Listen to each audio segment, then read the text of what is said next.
Yo, salut à toi et bienvenue sur Panda Data. Jusqu'ici, on a vu comment créer un data frame et explorer les données. Mais souvent, les données qu'on reçoit ne sont pas complètes. Par exemple, on peut avoir le prix et la quantité, mais pas le total. Mais c'est pas grave. On peut créer une nouvelle colonne calculée directement dans Spark. On va commencer par préparer un petit data frame. On va retourner dans notre notebook et créer une variable data dans laquelle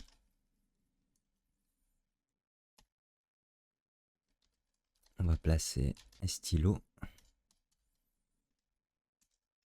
de 1.5.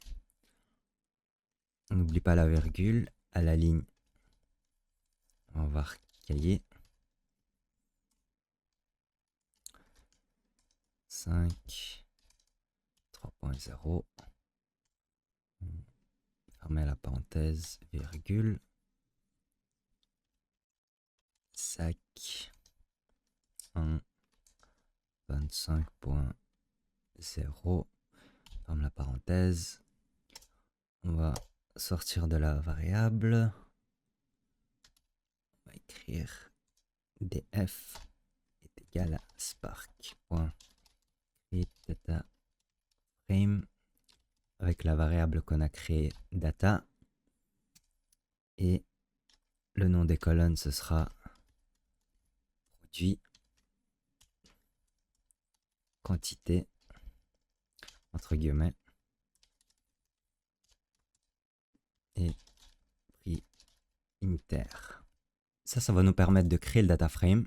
Ça va indiquer les données. Et ça, ce seront les colonnes. On va aller à la ligne.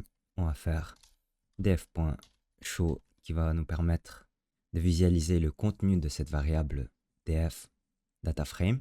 On va exécuter ça.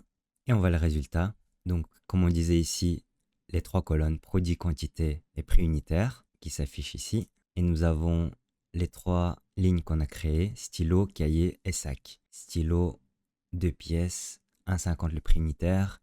Cahier, 5 pièces, 3 euros le prix unitaire. Et sac, 1 pièce à 25 euros le prix unitaire. Maintenant qu'on a ce résultat, ce qu'on va pouvoir faire, c'est calculer le prix total. Car ici, on n'a que la quantité et le prix unitaire. On va créer une nouvelle cellule. Et ce qu'on va faire, c'est from p spark.sql.functions import call. Je vais vous expliquer ça un peu plus tard. Et on va faire df2 qui sera un deuxième data frame. Et ce qu'on va mettre dedans, c'est df with colonne total colonne quantité multiplié par col unitaire. Ferme les parenthèses. On va à la ligne. On fait df2.show. Je vais vous expliquer cela. Du coup, on va importer des fonctions de PySpark. Ici, notamment, on va importer la fonction call qui va nous permettre de sélectionner une colonne. Ici, on va sélectionner la colonne quantité et la colonne prix unitaire qu'on a vu ici. On va sélectionner ces colonnes de la variable df qu'on a définie plus haut ici. On va mettre tout ça dans un data frame avec le nom df2 et on va faire df2 show pour afficher le contenu du data frame en entier. Le contenu du data frame en entier, il va reprendre quoi? Il va reprendre le contenu du data frame 1 avec une colonne en plus, car withColumn nous permet de rajouter une colonne.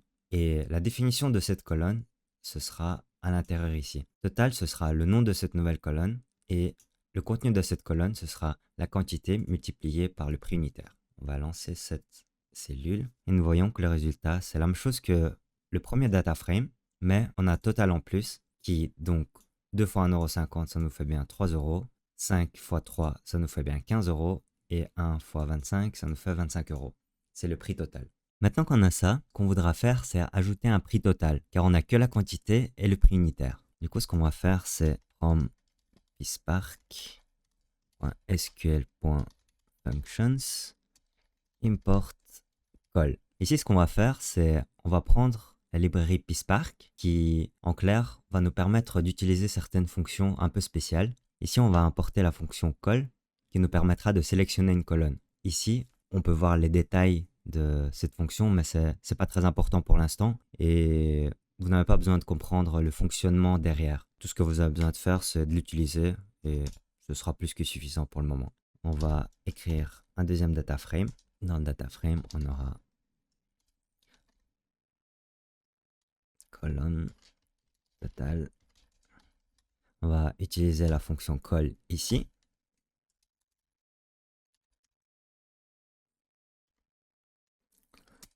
On va multiplier les données de la colonne quantité par les données de la colonne unitaire. On va fermer les parenthèses. On va faire def2 show pour afficher le contenu de ce data frame. Ici, on peut voir la fonction withColon. withColon, ce qu'il va faire, c'est ajouter une colonne au data frame. Du coup, il va ajouter une colonne à ce data frame-là. Ce data frame-là, je le rappelle, on l'avait défini ici. C'est notre premier data frame. Total, ce sera le nom de cette colonne ajoutée. Et ce qui va suivre après la virgule, c'est la définition de cette colonne-là. Du coup, la définition de cette colonne-là, ce sera la colonne quantité multipliée par la colonne préunitaire. Du coup, ce qu'on va avoir, par exemple, pour stylo, c'est 2 fois 1,5, ce qui devrait nous donner 3. On va afficher le contenu de ce data frame. J'ai fait une petite erreur. J'ai oublié un S. Et voilà. Maintenant, on peut voir, du coup, le nouveau data frame. On a bien les colonnes qu'on avait au début, produit, quantité et prix unitaire. Et on a une nouvelle colonne totale qui affichera le total de chaque article, c'est-à-dire la quantité fois le prix unitaire. On peut continuer ainsi et créer de plus en plus de colonnes calculées. Je vais vous montrer un petit exemple. On va créer un data frame 3 avec du coup le contenu du data frame 2. Colonne. On va par exemple calculer la TVA. Et pour ça, on va utiliser la colonne totale du data frame 2. Et on va multiplier ça par 0,21. Ici, on fait df3.show qui nous permettra de montrer le contenu du data frame 3. On voit bien du coup le data frame 2 qui va jusqu'au total, plus la TVA qui apparaît ici. Et du coup, ça, c'est notre nouveau data frame 3. Juste pour info, ici, on définit la variable df3. Mais en fait, on peut tout aussi bien, tout simplement, faire show du data frame 2 avec le withColon. Pour ça, on peut juste supprimer ça. Faire point show parenthèse, parenthèse. Et comme on voit, ça fait exactement la même chose. C'est juste que mettre dans une nouvelle variable, c'est beaucoup plus clair. Et puis, on peut la réutiliser par la suite aussi. On va essayer un nouveau data frame. Du coup, je vais revenir en arrière ici. Je vais garder le df3. Et je crée un data frame. Ah oui, je vais exécuter d'abord pour enregistrer les changements. df4. df4, on va mettre le data frame 3. On va ajouter une colonne.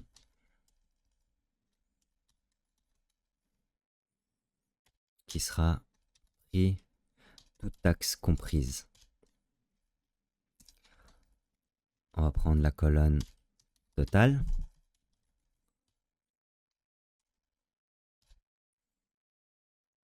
Et on va ajouter la colonne TVA.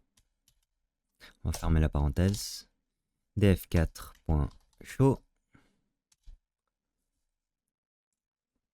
On va exécuter la cellule. Et ici, on voit le prix, toute taxe comprise. Du coup, le prix en incluant la taxe. Pour les stylos, c'est 3,63 €. Pour les cahiers, c'est 18,15 € et pour le sac, c'est 30,25 €. Ce qui est génial avec Spark, c'est que tu n'as pas besoin de tout recalculer à la main. Tu ajoutes une colonne une fois et elle s'applique automatiquement à toutes les lignes du tableau. C'est exactement comme une formule Excel, mais en version scalable. Ça marche aussi sur des millions de lignes. Et voilà, maintenant tu sais enrichir tes données. Créer une nouvelle colonne calculée, ajouter plusieurs transformations d'un coup, comme par exemple le total ou la TVA. Dans la prochaine vidéo, on va voir comment trier et organiser nos données pour y voir plus clair. Merci et à bientôt sur Panda Data.